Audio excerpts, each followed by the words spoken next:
The desert sun of New Mexico in 1875 beat down like a furnace, painting the canyon walls in hues of red and gold. Samuel, a weathered cowboy with gray in his beard and lines etched deep into his face, guided his horse along the dusty trail. He had ridden this route countless times, searching for stray cattle or carrying supplies from town, but this day felt different. The silence of the land was broken by a faint cry, thin and desperate, carried on the wind. Samuel pulled his reins tight, his sharp eyes scanning the jagged rocks and dry brush. What he found made his heart seize.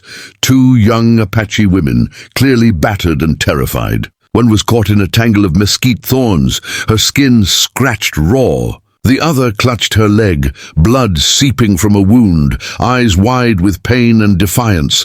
Samuel dismounted quickly, his joints stiff but steady. He had seen many things in his years, gunfights, droughts, and death, but something about the sight of the women stirred an old fire in him. Before he could move closer, a shadow slipped across the rocks. Raiders, the last of a band of outlaws who had chased the women for miles, appeared, rifles glinting in the sun. Samuel's instincts, honed by years of survival, came alive. He ducked low, drew his revolver, and returned fire. The sharp cracks echoed through the canyon, startling his horse and scattering crows into the sky. Bullets sparked against stone as Samuel advanced, his voice a growl of determination. Though age had slowed him, his aim was steady, and soon the raiders fled into the wilderness, leaving dust and silence in their wake. When the gun smoke cleared, Samuel hurried to the women. The one in the thorns whimpered as he gently freed her, his rough hands working carefully so as not to cause more pain. She flinched at his touch, her dark eyes wary, but she did not resist. The other woman tried to rise on her wounded leg, only to stumble. Samuel caught her, steadying her weight against his chest. He could feel her trembling, though her gaze burned with pride. "Easy now," he murmured softly, though he doubted she understood his words. His voice carried the tone of reassurance, the kind a man used with frightened horses or lost children. For the first time in many lonely years, Samuel felt the heavy pull of responsibility, lives depending on him. He led them slowly to his horse, his back aching under the strain of helping them both. The canyon seemed to stretch endlessly, the sun pressing down with merciless heat. Sweat dripped from Samuel's brow as he offered them his canteen, watching as they drank cautiously, still unsure of his intent. He could see their fear, and beneath it a flicker of trust. One of the women spoke in Apache, her voice low and melodic, though he couldn't understand the words. He simply nodded, tipping his hat in respect. In that moment, he was not a savior, not a cowboy hardened by loss, but simply a man answering a call for help. As they rested beneath a sparse mesquite tree, Samuel found his hands trembling, not from the fight, but from something deeper. He had long accepted solitude as his fate after burying friends, family, and even the dreams of youth. Yet here, under the blazing desert sky, he felt the weight of destiny shift. These women had crossed his path by chance, or perhaps by some greater design. He wrapped his coat gently around the injured one, shielding her from the heat, while the other leaned against a rock, exhausted but alive. The canyon that once seemed empty now felt alive with possibility, as if the cries that had led him here were more than chance. They were a turning point in a life he thought finished. For the first time in years, Samuel allowed himself to hope. The ride back to Samuel's small ranch was long and quiet, the dust of the canyon trailing behind them like a memory that refused to fade. The women leaned into each other on the wagon, their exhaustion plain, while Samuel held the reins steady. His heart felt heavier than the leather in his hands. He had rescued cattle, broken wild horses, even pulled lost travelers from storms, but never had he taken strangers into his home, let alone 2 Apache women whose lives were as scarred as his own. As the sun dipped low, his ranch came into sight, a modest cabin of weathered logs, a small barn, and a corral where his horses grazed. It wasn't much, but it was sturdy, and for the first time in a long while, he wondered if the place might hold more than just ghosts. When he carried the injured woman inside, she winced, but did not pull away. Samuel laid her gently on the cot by the hearth, where warmth from the fire would ease her pain. The other woman hovered close, watching his every movement, her eyes sharp with suspicion. Samuel reached for a jar of salve, his hands moving with care born of years tending wounds on both horses and men. The women exchanged words in their tongue, soft and fast, but their gazes never left him. He said nothing, only worked, binding the leg with clean strips of cloth. When he finally stepped back, he gave a small nod as if to say, "Safe for now." Their silence was still wary, but no longer hostile. That night, Samuel cooked beans and cornbread over the fire, the familiar scents filling the small cabin. He set the food before them without a word, then sat at the far side of the table, eating his portion slowly. At first, the women did not touch the meal. Then tentatively, one reached for the cornbread, breaking a piece to share with her sister. Samuel caught the faintest flicker of relief in their eyes as they tasted the food. The sound of chewing, the sight of cautious hunger being eased, it stirred something in him. It had been years since another voice had joined him at his table. Now, even though they spoke little, the air felt less empty, as though the silence he had lived with had been gently broken. In the days that followed, trust did not arrive all at once. It crept in slowly, like dawn pushing back the darkness. The women remained cautious, often whispering in their language when he entered the room, yet their eyes softened bit by bit. Samuel did not press them with questions. Instead, he showed them through his actions what kind of man he was. He rose at dawn to feed his horses, repaired broken fence rails, and carried water from the well. They watched him closely, noting how he treated every creature with care and never raised his voice in anger. In time, the younger of the two joined him outside, handing him nails as he worked. She said little, but her quiet presence felt like a bridge.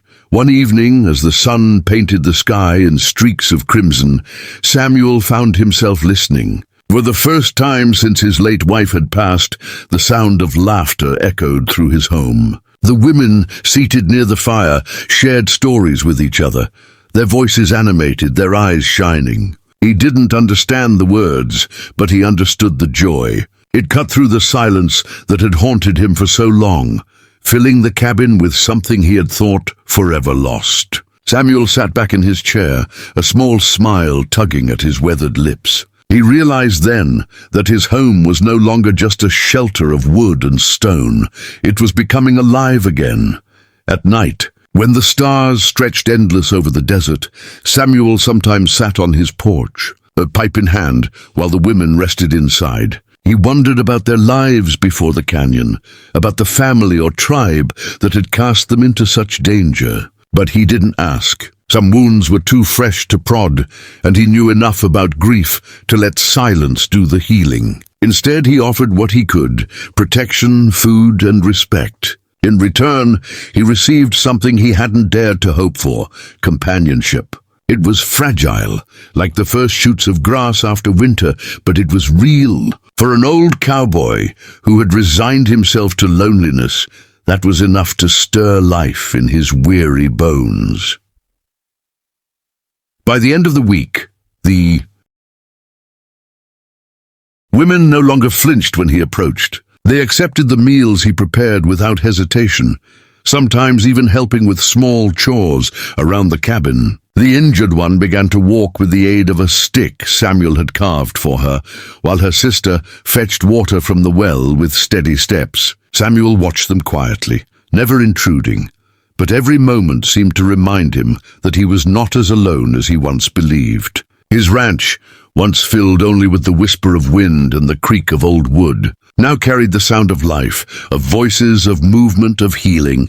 And so, what began as a rescue on a canyon trail became something greater. Samuel had not planned for it, had not sought it, yet destiny had led two souls to his door. And as the firelight flickered across their faces, he felt the heavy walls around his heart begin to crack. He did not know what tomorrow would bring, but for the first time in years, he was willing to face it, not as a man alone, but as someone who had found warmth again in the company of others. The peace of Samuel's ranch was not destined to last. One dusky evening, while the sun bled red across the horizon, Samuel noticed dust rising far off on the trail. His instincts sharpened. He had lived too long in the West not to recognize the signs. Bandits, the same kind of men who had once chased the Apache women through the canyon, hungry for cruelty and profit. He quietly loaded his rifle, his old hands steady with practiced calm, though his heart beat with a fierceness he had not felt in years. The women saw it too, the way his jaw tightened, the way his eyes narrowed. They knew trouble was riding back to finish what had been left undone. This time, though, Samuel would not face it alone. The women did not cower. Instead, they prepared with him. One gathered water, filling barrels and buckets in case flames were set. The other took Samuel's old pistol, her hands trembling, but her eyes steady. Samuel hesitated for a moment, reluctant to let her bear such weight, but she met his gaze with unspoken courage. "We will fight beside you," her voice said, though no words left her lips. He realized then that they were no longer fragile survivors. They were his allies, his family, bound not by blood, but by shared struggle and rising trust. The old cowboy, once certain that his life's greatest battles were behind him, now found himself standing with two unexpected warriors at his side. The bandits arrived under cover of twilight, their horses restless, their laughter sharp as knives. They expected an easy raid, an old man and two women alone on a forgotten ranch. But what they found was resistance. Samuel fired the first shot, dropping one rider from his horse. The sound cracked through the desert like thunder, sending the others scrambling for cover. The sisters moved swiftly, using what Samuel had taught them in those short days. Aim steady, move low, trust your partner. Bullets hissed past, striking wood and stone, but courage stood stronger than fear. Samuel felt years melt from his bones as adrenaline surged. He was not a man waiting for death anymore. He was alive, burning with purpose. Hours seemed to pass in the space of minutes. Smoke curled from rifle barrels, cries echoed through the night, and the earth shook beneath charging hooves. When one bandit broke through the fence and reached the cabin, the younger sister swung the barrel of her pistol with both hands, striking him down with raw strength. Samuel covered her, pulling her to safety, his protective instinct roaring louder than the chaos around them. The older sister, though limping, took her place at the window, firing into the darkness with fearless resolve. They were no longer simply defending a ranch. They were defending each other. And together, they were unstoppable.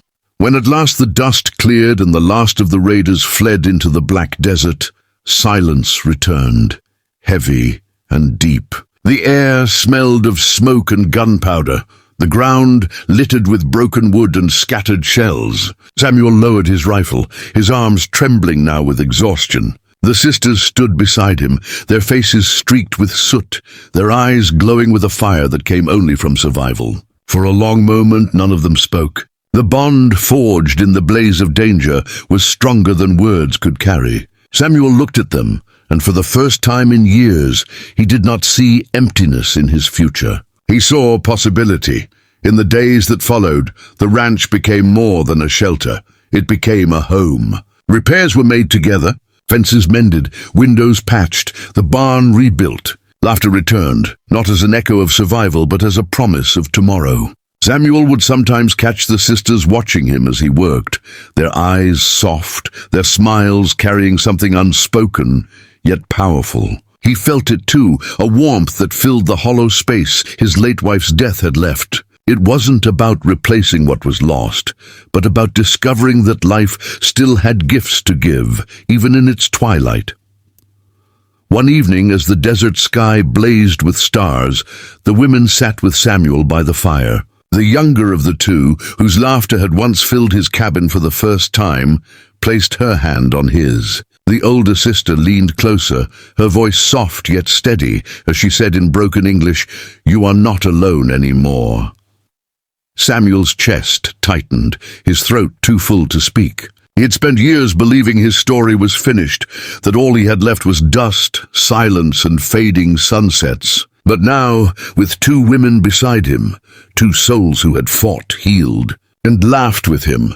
He realized the truth. He was alive and he was loved. Time passed, and word spread of the old cowboy who had saved 2 Apache women and stood against bandits with them. Some called it foolishness, others a miracle. Samuel cared little for the talk of townsfolk or strangers. What mattered was within the walls of his home. The sisters tended the garden, sang softly while they worked, and filled the once empty rooms with life. Samuel taught them the ways of ranching, of caring for horses, of surviving the harsh winds of the frontier. In turn, they taught him patience, laughter, and the joy of waking each morning with someone waiting at his side. As the years rolled on, the love between them deepened, not rushed, not forced, but steady as the rising sun. Samuel, once an old man ready to ride into the shadows alone, found himself reborn. And the women, once abandoned to cruelty and hunted by fate, found a protector, a partner, and a family. Together, they proved a truth the desert had long whispered. Even in the hardest land, where cruelty and loneliness run deep, love can take root and bloom. Out of pain, they had built something enduring. Out of chance, they had found destiny. And so the old cowboy's story did not end in silence. It ended in laughter, in devotion, and in the strength of a family forged not by law or blood, but by choice. Under the endless Wild West sky, Samuel no longer rode alone. Love had found him when he least expected it, and together with the women who had once been strangers, he discovered that even in life's twilight, the heart can blaze like fire. Bright and unyielding against the desert night,